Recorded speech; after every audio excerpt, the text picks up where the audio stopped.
IEM Dallas is over and it kind of breezed past me very quickly. I didn't really get a chance to watch it that much, but here's some of the best CT setups I noticed the pros used during the tournament. Enjoy or click away, I don't know, do to one. So the first setup I found is probably the most fun one to execute out of all of the setups in this video. It's not complicated in theory as Apex and Tupa just casually stroll up outside, pushing up to here. They then pull out this exceptionally complicated and useful swap that can only be seen in the highest level of Counter-Strike, and then just maintain outside control together. If you try this at home, you will probably get burnt by it at first, as the only utility they toss to gain control is a single molly and a nade. So be prepared for some Pugstar no-lifers rolling out the headshots in your face game whilst trying this. Might be good to have a teammate add a flash like this, but you should always be able to trade out the hyper-aggressive players and eventually get outside control semi-consistently. The second setup is from Furia, which of course means that 4 players push together on a full buy into lobby, including an op. I mean, what did you expect? This is Furia. What else are they gonna do? Just look at the time. Look at the time. Rarely do we see a Furia round last this long.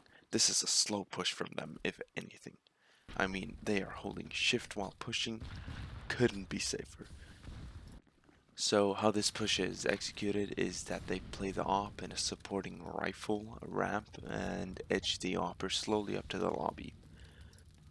This right here is actually quite a common form of aggression in the pro scene, so just doing this can be a good enough setup to add to your playbook. But this is Furia, so they go all out and support their ramp push with a late push through HUD.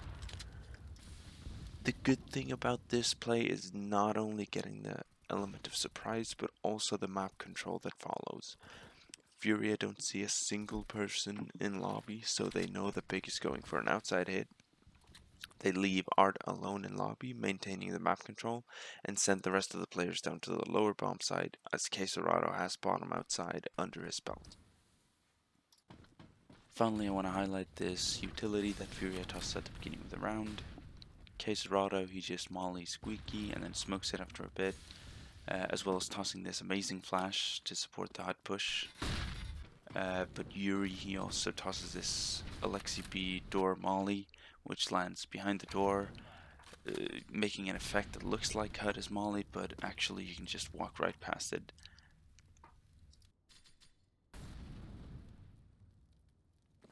Now, since the infamous T-spawn wall was added to the game, we have seen a spike in the amount of aggression into lower tunnels from the CTs in the pro scene. The wall gives the CTs just a little more space to work with to pull out some creative setups to mess with the T-spawns. ENCE utilizes that space by putting 2 players into the lower tunnels and playing this powerful bait setup. They start the round off by tossing this smoke, which is becoming very meta.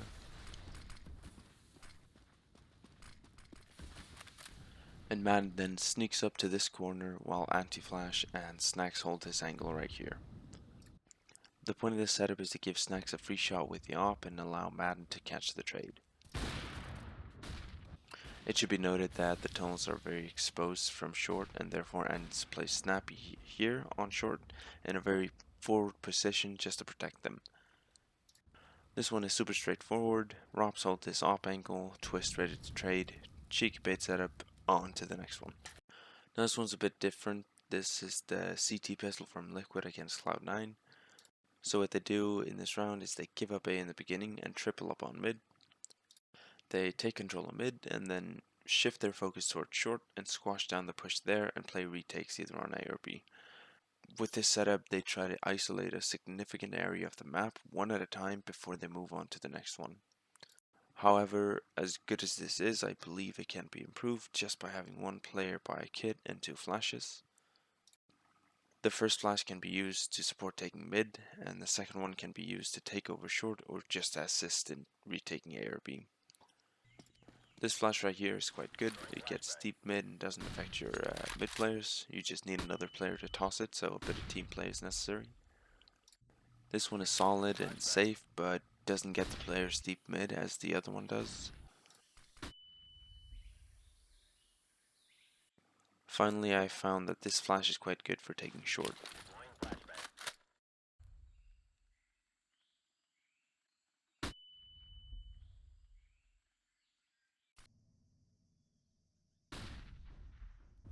This setup is quite simple but effective. Nafani jiggles this angle and tries to bait for Inters, who is holding this angle right here. Nothing really more to it, just Nafani drawing attention to him. It doesn't seem complicated, doesn't seem very, effective, but it does work. Just try it out. This setup from the former Astralis entry duo is one of the most crucial setup on the list. Many of the best teams in the world have a variation of a quick stairs control play. This one is sweet but simple. Dupa mollies stairs like so, and Magic throws a flash against this pillar and drops downstairs as fast as possible. In this round nobody can test stairs, so Vitality gets some free real estate, but if a T would try and fight for the map control, they would not have a good time fighting both players at the same time. Just make sure that if you pull this, you only do so when you get the best spawns for B. This setup is probably my favorite of all the ones on the list. I first saw this setup played by Copenhagen Flames in the Stockholm Major last year, and have been using it ever since. I cannot stress how many picks I've gotten from this setup. You got two players holding from an off angle, ready to mow down the T's. Just be wary of flashes and you will get an easy opening pick mid. That is, as long as someone makes the mistake of rearing their head at mid. Just got a couple of quick bait setups for you on Overpass. Ents vs Cloud9. This setup is very clever. Snappy plays a sneaky and fun off angle, while Madden plays anti-flash. It is very common in the pro scene to execute through monster with a flash like this. So if the flash comes through, Madden can take the fight, but if the T slack and go without the proper utility, Snappy can get some easy picks by holding from here. This setup is similar to one I showcased from Cloud9 in my last video, except a more simplistic version of it. So Snacks is in this wacky angle holding both connector and mid, while Hades is covering his back. Simple as that. Here's another one from Ens. I swear about half of the setups on this list are from Ens, but I guess that just tells us a lot about their CT playbook. This one is fun, strong, but kinda difficult. It was originally intended to rely on a double window jump, but D have failed, so the CTs improvise. Instead of double clearing top mid from catwalk, they take a shallow fight from these angles, and then go into this very powerful setup. Hades takes first contact top mid with the op from Con, and Snacks is ready for the trade. While that is going on, D holds under from this very sweaty angle, whilst also being ready to support Snacks at a moment's notice, if necessary. The last setup on Mirage is from the camp of Mouse, and it's best played when both players have a good spawn from mid. Torsi jumps under from window and scopes in as soon as he lands and edges his way up and holds this angle. Feel free to experiment with this a bit though. A lot of appers like Montu from OG like to go a bit more ballsy and hold a bit deeper like this. However, while Tarsi is getting comfortable, Dexter mollies the top mid boxes and holds his back. So for Inferno I just found a boatload of like small little bait setups. So instead of going through them deeply, I'm just gonna vaguely breeze past them one at a time. Crossfire from Saiwu and Dupa lets Saiwu hold this weird angle with the op without much of a risk since Dupa is there to support him. This is a clever one from the Frenchman. Mizuta draws the attention towards him, gives the impression that there is only one player top banana jump spotting for info, while actually he's just baiting for Saiwu who is playing anti-flash in this sweaty off angle. Try this. Okay, so this aggro setup is a bit more complex than the rest, but I'll try to go through it quickly. Dupa smokes top mid from CT, manages mollies deep mid to be able to go through the smoke here towards the right, is wary of mid, and then swings second mid alongside Saiwu, who went from boiler into balcony room. It will be a good idea for Dupa to throw a flash over second mid to support them, because in this round they all get estimated by JZC and lose the round.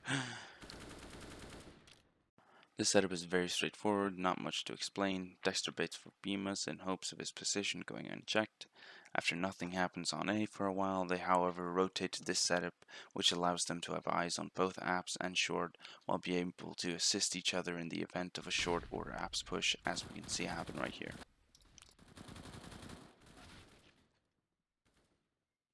Fun little bait setup from Liquid that works very well, especially if you got an op to bait for the cubby guy. This setup can be ruined by a single long smoke, but in that case it's very easy to improvise and pull a boost like this. It's very powerful for any team to have some apartment CT setups, and this one is a wonderful example of all the fun plays you can pull to squash down the T default. OC and Elige both go apps at the start of the round. OC holds anti-boiler, while Elige holds the balcony room from here. Good stuff. Finally, we have this cheeky double angle setup from MIBR. Exit boosts turtle up to Hya, and then plays under this thing that I don't know the English call out for. You could improve this setup by having exit play anti-flash, but depending on your level of play, it might not be necessary. This took way too many demos to make. My hard drive fucking hates me.